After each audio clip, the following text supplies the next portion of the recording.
கர்த்தருக்கு ஸ்தோத்திரம். கர்த்தருடைய நாமம் மகிமைப்படுவதாக. கர்த்தர் தாமே உங்களை ஆசீர்வதிப்பாராக. ஆமென். யாத்ராகமம் 34 அதிகாரம் 10 நாம் பார்க்கும் பொழுது கர்த்தர் மோசேக்கு ஒரு வாக்கை கொடுக்கிறார். நான் உன் கூட இருக்கிறேன், நான் உன் கூட இருந்து செய்கிற காரியங்கள் எல்லாம் பயங்கரமா இருக்கும். ஆமென். ஹல்லேலூயா. இயற்கைக்கு அப்பாற்பட்ட காரியங்களை செய்கிறவர் நாம் ஆராதிக்கிற தேவன். ஆமென். ஹல்லேலூயா. இதை நம்ம ரொம்ப ஸ்ட்ராங்கா என்ன பண்ணிக்கணும் அப்படின்னா நம்முடைய இருதயத்துல பதிய வைத்து கொள்ள வேண்டும்.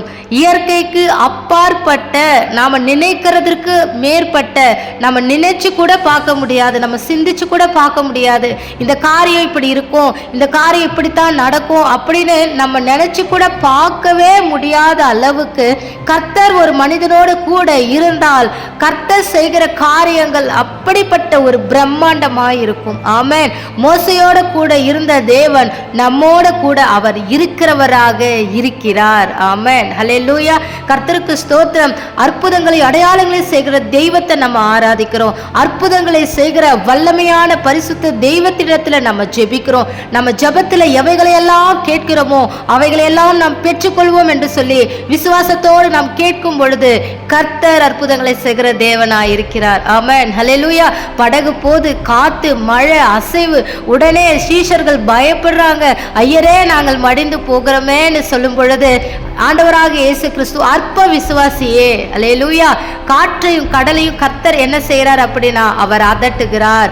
அதட்டி எல்லாவற்றையும் அவர் நிறுத்தி அவர்களுக்கு ஒரு பூரண சமாதானத்தை கட்டளையிடுகிறார். அதே போலதான் இந்த நாளில் உங்க வாழ்க்கையில உங்களை பயமுறுத்துகிற காரியங்கள் வந்தாலும் கூட காற்றையும் கடலையும் அதட்டின தேவன் உயிரோடு எழுந்து இதோ மோசையோடு கூட இருந்தது போல அவர் உங்களோடு கூட இருக்கிறேன் என்பதை அவர் நிரூபித்து காண்பிக்க வேண்டும் என்றால் நீங்கள் விசுவாசத்திலே உறுதியா இருக்கணும், நம்பிக்கையில உறுதியா இருக்கணும், விசுவாசத்துல நிலைத்து இருக்கணும். அப்படி நீங்க இருக்கும் பொழுது அற்புதங்களை செய்கிற தேவன் இன்றும் அவர் உயிரோடு இருக்கிறார் என்பதை நீங்கள் அறிந்து கொள்ளுங்க. உங்க வாழ்க்கையில எந்த பிரச்சனைகள் உபத்திரவங்கள் என்ன வந்தாலும் சரி, இயற்கைக்கு அப்பாற்பட்ட காரியங்களை செய்ய என் தேவன் அவர் வல்லமை உள்ளவராய் இருக்கிறார். கர்த்தர் தாமே உங்களை ஆசீர்வதிப்பாராக, உங்கள் குடும்பத்தை ஆசீர்வதிப்பாராக, உங்கள் கைகள் பிரயாசத்தை ஆசீர்வதிப்பாராக, பாதுகாப்பாராக, பலப்படுத்துவாராக. ஆமென்.